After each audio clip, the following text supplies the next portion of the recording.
Kalau secara psikologi nih Bu, sebenarnya kebutuhan untuk bahagia itu bukan hanya milik emak-emak aja. Iya. Nah, ternyata bahagia itu juga dimiliki oleh bapak-bapak. Ini kebutuhan wajib ya, Bu ya. Kalau hormon serotonin ini tidak seimbang, maka kita akan depresi melihat barang-barang yang luar biasa. Kadang kita sampai rumah, kita sampai terbayang-bayang nih Bu, nggak bisa tidur, ini besok mana nih yang harus aku beli gitu.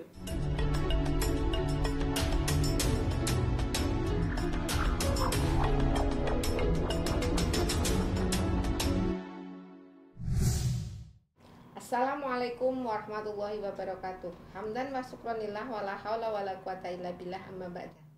Sahabat Sukma Hati Kantor Kementerian Agama Kabupaten Magelang yang dirahmati oleh Allah Subhanahu wa taala. Pada kesempatan kali ini kita kedatangan tamu istimewa, Ibu Nyai dari Gunung Andong, Ibu Nyai Umi Hani. Assalamualaikum Bu Nyai. Waalaikumsalam Bu Maliha. Pada kesempatan kali ini kita akan berbicara tentang bagaimana shopping yang syar'i ala emak-emak. Kebetulan di akhir bulan Ramadan ini biasanya emak-emak itu kalau sudah mendekati hari raya pinginnya shopping, pinginnya kebutuhan semua terpenuhi. Ibarat kata kembangi meja kudu kabeh terpenuhi. Untuk kesempatan kali ini Ibu Umi Hani akan berbicara tentang bagaimana, seperti apa, kenapa kalau kita sebagai emak-emak harus belanja tapi secara syar'i atau secara hukum agama yang pas, itu bagaimana? Ibu Umi Hani? Iya Bu. Iya.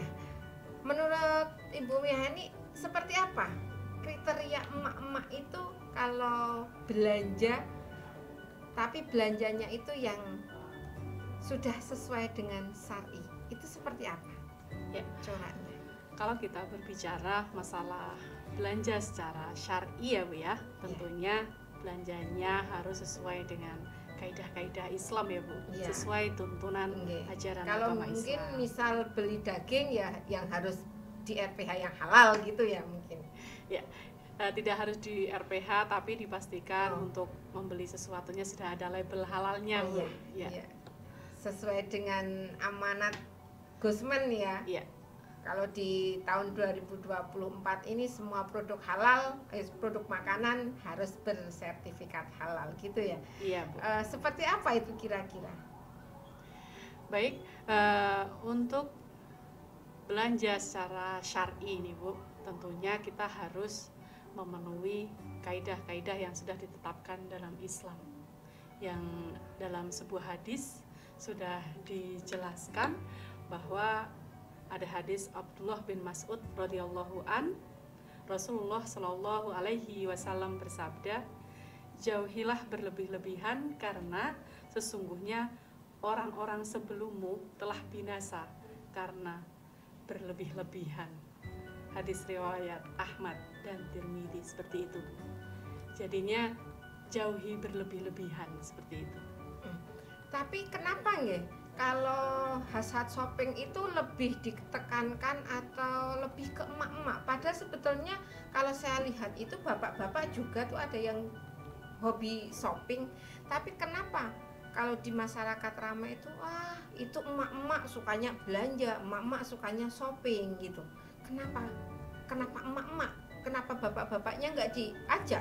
Nggak diajak gitu ya? Iya, apa bapak-bapaknya yang ngajak? Kenapa? Padahal kita sebetulnya kalau diajak sama bapak-bapak untuk shopping juga seneng sih.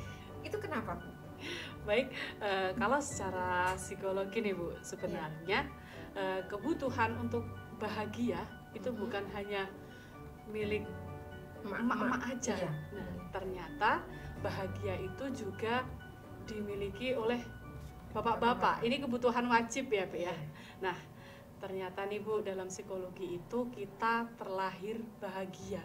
Iya, karena waktu lahir kan bayi itu kan nangis itu kan menandakan ada sedih, ada bahagia. Lah dia dilahirkan mungkin karena bahagia gitu. Nah, lebih tepatnya nih Bu, kalau dalam dunia psikologi nih Bu, kenapa kita terlahir bahagia itu karena dalam diri kita, dalam tubuh kita itu ada hormon nih Bu, atau kimia otak yang namanya hormon serotonin Bu.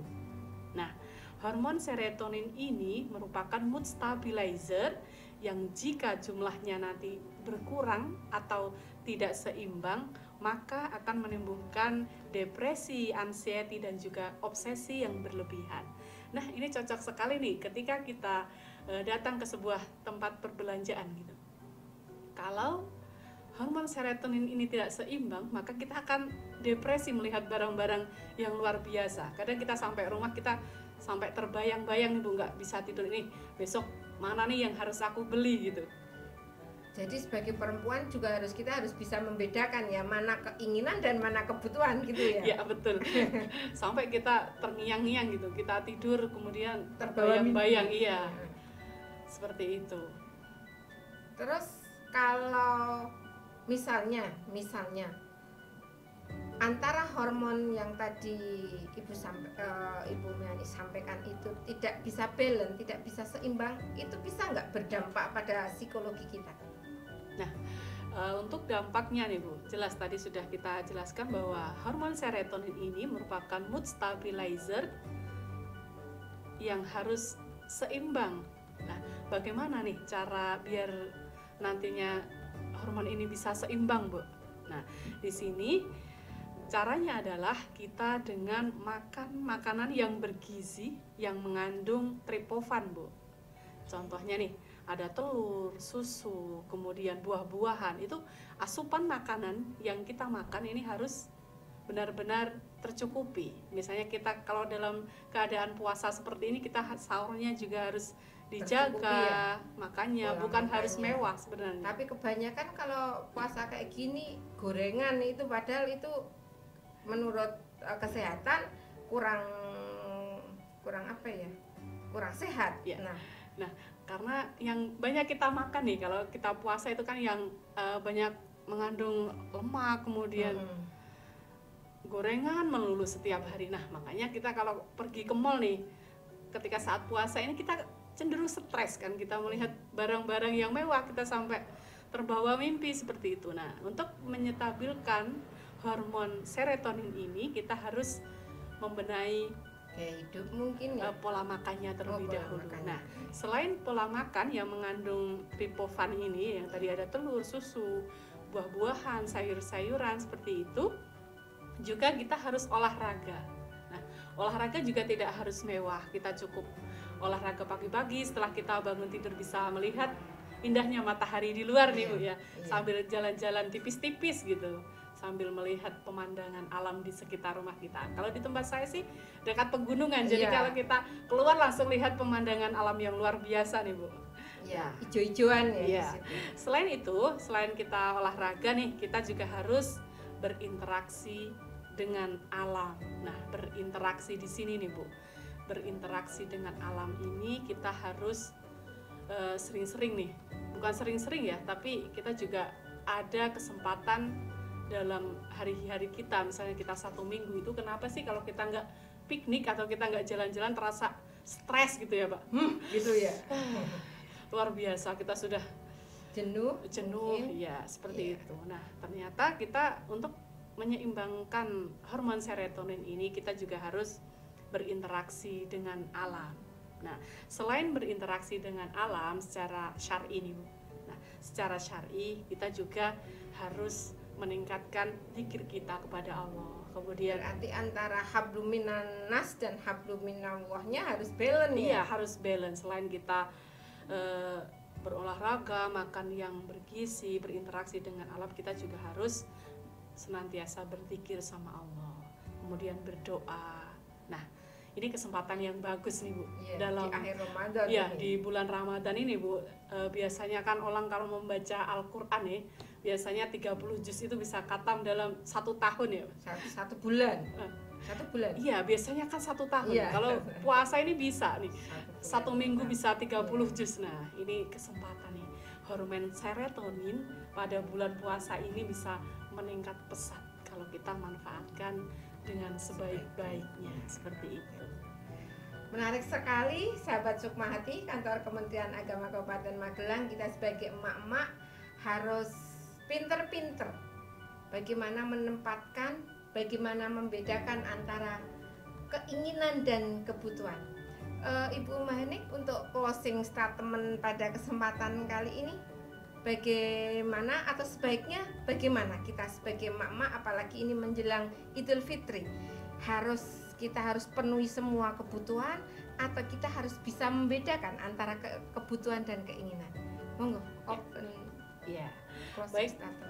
Untuk closing statement nih pada season kali ini. Nah, tadi kita sudah sebutkan dalam syariat Islam bahwa kita tidak boleh berlebih-lebihan, akan tetapi kita juga tidak boleh lupa terhadap kondisi psikologis diri kita, bahwa kita juga harus dirawat, diseimbangkan hormon serotoninnya, tetap makan makanan yang bergizi, kemudian olahraga, interaksi dengan alam, dan juga harus diseimbangkan dengan hablum minallah nih, harus berzikir dan selalu berdoa kepada Allah Subhanahu wa taala.